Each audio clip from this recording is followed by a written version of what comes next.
શ્રીમદ ભગવદ્ ગીતામાં અર્જુન ભગવાન શ્રી કૃષ્ણને કહે છે કે બુદ્ધિના કેટલા પ્રકાર છે, મનુષ્યની બુદ્ધિ કેટલા પ્રકારની છે. ભગવાન શ્રી કૃષ્ણ કહે છે બુદ્ધિના 3 પ્રકાર છે.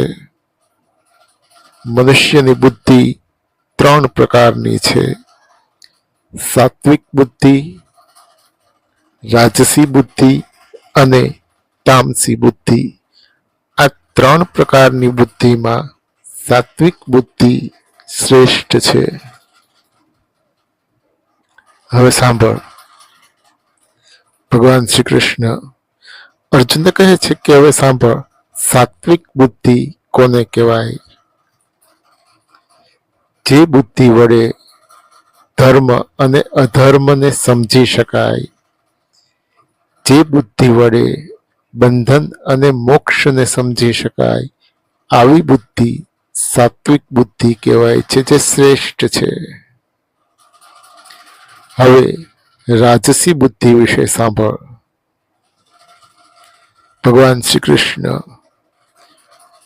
અર્જુનને કહે છે કે જે બુદ્ધિ વડે ધર્મ અને અધર્મને સમજી શકાતા નથી, બંધન અને મોક્ષને સમજી શકાતા નથી, આવી બુદ્ધિને રાજસી બુદ્ધિ કહેવાય છે. હવે તામસી બુદ્ધિ વિશે સાંભળ.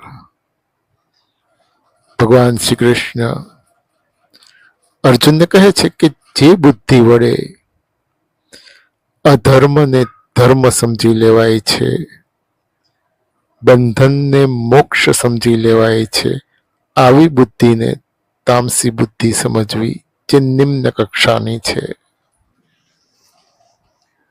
અર્જુન ભગવાન શ્રી કૃષ્ણને કહે છે કે જ્ઞાનના કેટલા પ્રકાર છે? મનુષ્યમાં રહેલું જ્ઞાન કેટલા પ્રકારનું છે? ભગવાન શ્રી કૃષ્ણ કહે છે કે જ્ઞાનના 3 પ્રકાર છે. મનુષ્યનું જ્ઞાન 3 પ્રકારનું છે: સાત્વિક જ્ઞાન, રાજસી જ્ઞાન અને તામસી જ્ઞાન. આ 3 પ્રકારના જ્ઞાનમાં સાત્વિક જ્ઞાન શ્રેષ્ઠ છે. હવે સાંભળ, ભગવાન શ્રી કૃષ્ણ અર્જુનને કહે છે કે હવે સાંભળ, સાત્વિક જ્ઞાન કોને કહેવાય?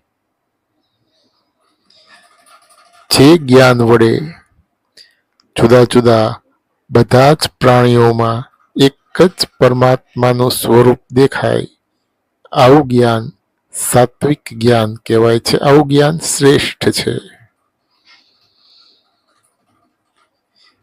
હવે રાજસી જ્ઞાન વિશે સાંભળ.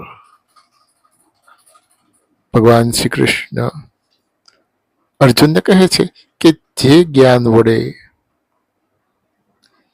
જુદા જુદા બધા જ પ્રાણીઓમાં પરમાત્માનું સ્વરૂપ જુદું જુદું લાગે, આવું જ્ઞાન રાજસી જ્ઞાન કહેવાય છે. હવે તામસી જ્ઞાન વિશે સાંભળ. ભગવાન શ્રી કૃષ્ણ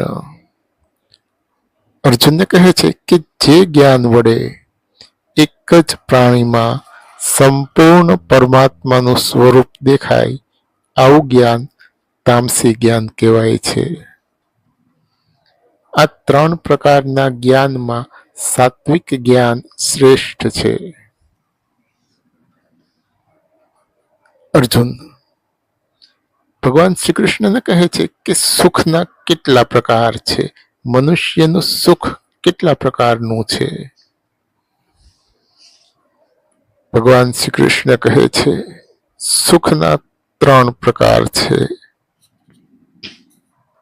મનુષ્યનું સુખ 3 પ્રકારનું છે: સાત્વિક સુખ, રાજસી સુખ અને તામસી સુખ. આ 3 પ્રકારના સુખમાં સાત્વિક સુખ શ્રેષ્ઠ છે. હવે સાંભળ, સાત્વિક સુખ કોને કહેવાય? ભગવાન શ્રી કૃષ્ણ અર્જુનને કહે છે કે પરમાત્માનું સ્મરણ કરવાથી, પરમાત્માનું ધ્યાન કરવાથી, યોગનો અભ્યાસ કરવાથી જે સુખની પ્રાપ્તિ થાય, આવું સુખ સાત્વિક છે, શ્રેષ્ઠ છે. હવે રાજસી સુખ વિશે સાંભળ. ભગવાન શ્રી કૃષ્ણ અર્જુનને કહે છે કે ઇન્દ્રિયો દ્વારા જે સુખની પ્રાપ્તિ થાય, આવું સુખ રાજસી સુખ કહેવાય છે. હવે તામસી સુખ વિશે સાંભળ.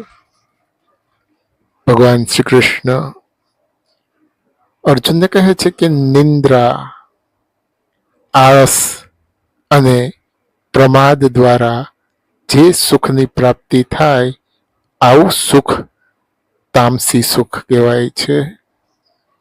આ 3 પ્રકારના સુખમાં સાત્વિક સુખ શ્રેષ્ઠ છે. અર્જુન ભગવાન શ્રી કૃષ્ણને કહે છે કે યજ્ઞના કેટલા પ્રકાર છે? મનુષ્યના યજ્ઞ કેટલા પ્રકારના છે? ભગવાન શ્રી કૃષ્ણ કહે છે કે યજ્ઞના 3 પ્રકાર છે. મનુષ્ય વડે જે યજ્ઞ કરાય છે એ યજ્ઞ 3 પ્રકારના છે. સાત્વિક યજ્ઞ, રાજસી યજ્ઞ અને તામસી યજ્ઞ. આ 3 પ્રકારના યજ્ઞોમાં સાત્વિક યજ્ઞ શ્રેષ્ઠ છે. હવે સાંભળ, ભગવાન શ્રી કૃષ્ણ અર્જુનને કહે છે કે હવે સાંભળ, સાત્વિક યજ્ઞ કોને કહેવાય? પોતાનું કર્તવ્ય સમજીને શાંત ચિત્તથી વિધિપૂર્વક કરેલો યજ્ઞ સાત્વિક યજ્ઞ કહેવાય છે. આવો યજ્ઞ શ્રેષ્ઠ છે. ફળની ઈચ્છા રાખીને દંભપૂર્વક જે યજ્ઞ કરાય છે, આવો યજ્ઞ રાજસી યજ્ઞ કહેવાય છે. હવે તામસી યજ્ઞ વિશે સાંભળ. ભગવાન શ્રી કૃષ્ણ અર્જુનને કહે છે કે વિધિ વગરનો, મંત્ર વગરનો, અન્ન વગરનો, દાન દક્ષિણા વગરનો જે યજ્ઞ કરાય છે, આવા યજ્ઞો તામસી યજ્ઞ કહેવાય છે. આ 3 પ્રકારના યજ્ઞોમાં સાત્વિક યજ્ઞ શ્રેષ્ઠ છે. અર્જુન ભગવાન શ્રી કૃષ્ણને કહે છે કે તપના કેટલા પ્રકાર છે? મનુષ્યનું તપ કેટલા પ્રકારનું છે? ભગવાન શ્રી કૃષ્ણ કહે છે કે તપના 3 પ્રકાર છે. મનુષ્યનું તપ 3 પ્રકારનું છે. સાત્વિક તપ, રાજસી તપ અને તામસી તપ. આ 3 પ્રકારના તપમાં સાત્વિક તપ શ્રેષ્ઠ છે. હવે સાંભળ, સાત્વિક તપ કોને કહેવાય? ભગવાન શ્રી કૃષ્ણ અર્જુનને કહે છે કે ફળની ઈચ્છા રાખ્યા વગર યોગી પુરુષો દ્વારા જે તપ કરાય છે, આવું તપ સાત્વિક તપ કહેવાય છે. આવું તપ શ્રેષ્ઠ છે. અર્જુન ભગવાન શ્રી કૃષ્ણને કહે છે કે યોગીઓ દ્વારા જે તપ કરાય છે એ કેવું હોય છે? યોગીઓ કઈ રીતે તપસ્યા કરે છે? યોગીઓની તપસ્યામાં શું હોય છે? ભગવાન શ્રી કૃષ્ણ કહે છે કે યોગી પુરુષ પોતાના શરીરથી, પોતાની વાણીથી અને પોતાના મનથી તપસ્યા કરે છે. અર્જુન ભગવાન શ્રી કૃષ્ણને કહે છે કે શરીરનું તપ કોને કહેવાય, શારીરિક તપ કોને કહેવાય?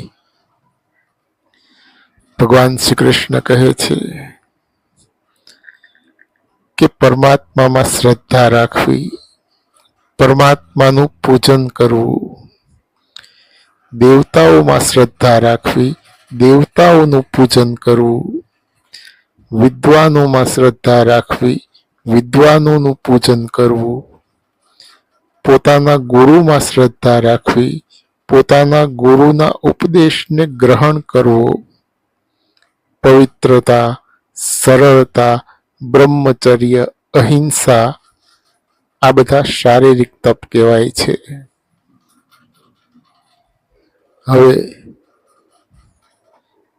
હવે વાણીમય તપ વિશે સાંભળ.